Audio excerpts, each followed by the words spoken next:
You started your business as a sole proprietor, probably because it was easy and free. Now you have real clients, real revenue, and you are starting to worry about one bad client lawsuit wiping out your savings. You want to convert to an LLC, but it is May, not January, and you have heard mid-year conversions are messy. Today, I am going to walk you through the exact 7-step process, what changes on your taxes, and the things most freelancers screw up that actually void their liability protection. Let us get into it. Welcome to the Freelancer's Wealth Blueprint, where we turn freelance income into long-term wealth. If you are self-employed and trying to level up your business structure, hit subscribe. This channel is built for you. First, let me clear up what an LLC actually does. An LLC is a state-level legal entity. It does two things. One, it creates a legal separation between you and your business, so a lawsuit against the business cannot reach your personal home, car, or savings. Two, it gives you tax flexibility, meaning you can choose how the LLC is taxed.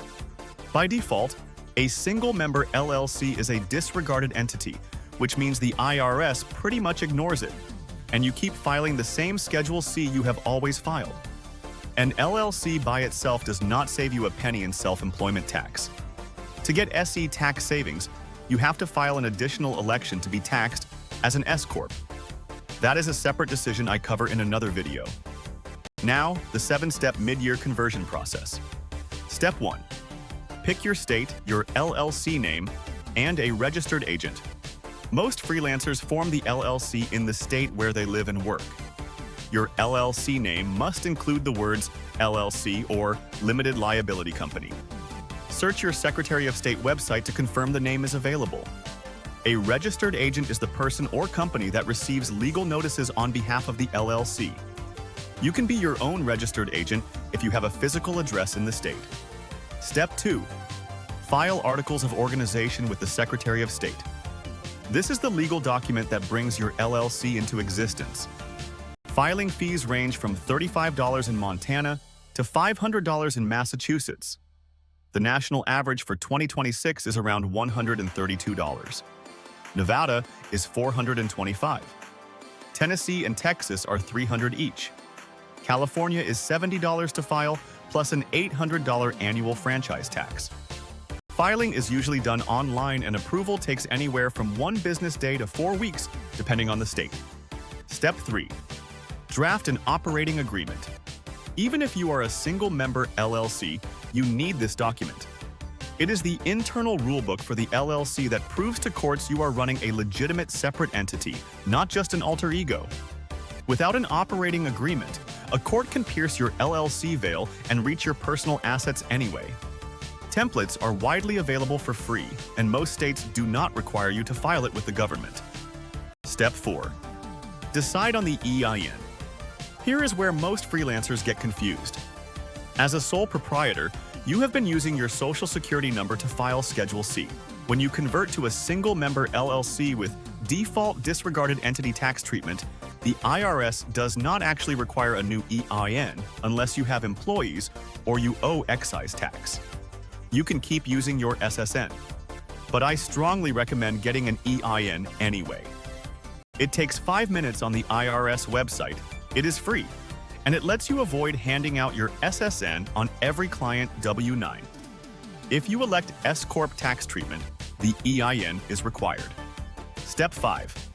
Open a new business bank account in the LLC's name.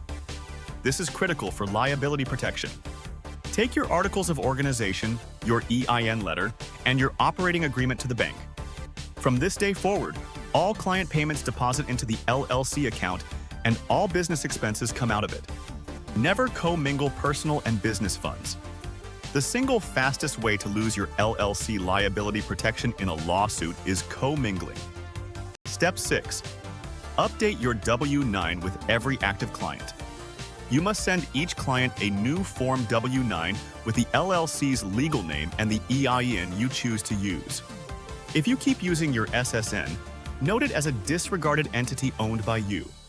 Clients need this to issue a correct 1099 at year end. Skip this step and your 1099s come in under your SSN or with the wrong entity name, which is a nightmare to clean up. Step 7.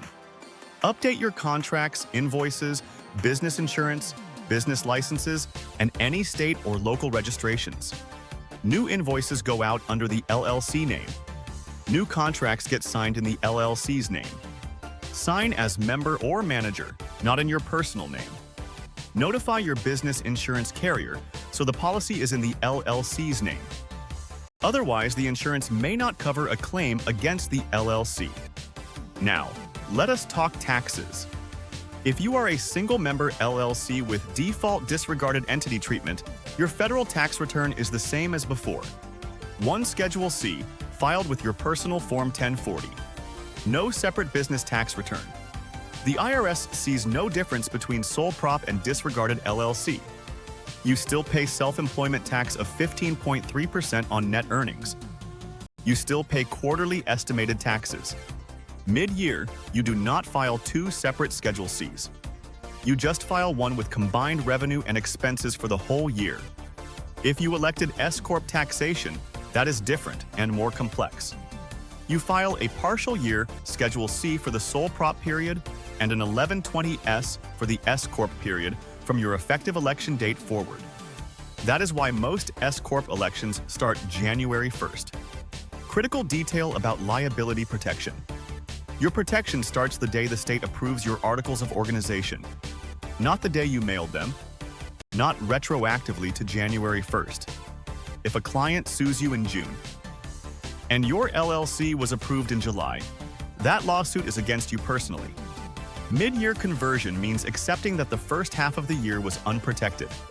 Common mistakes that void protection. Co-mingling personal and business funds. Signing contracts in your personal name instead of the LLC's.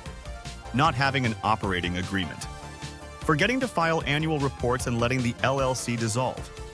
Each of these can let a court pierce the corporate veil.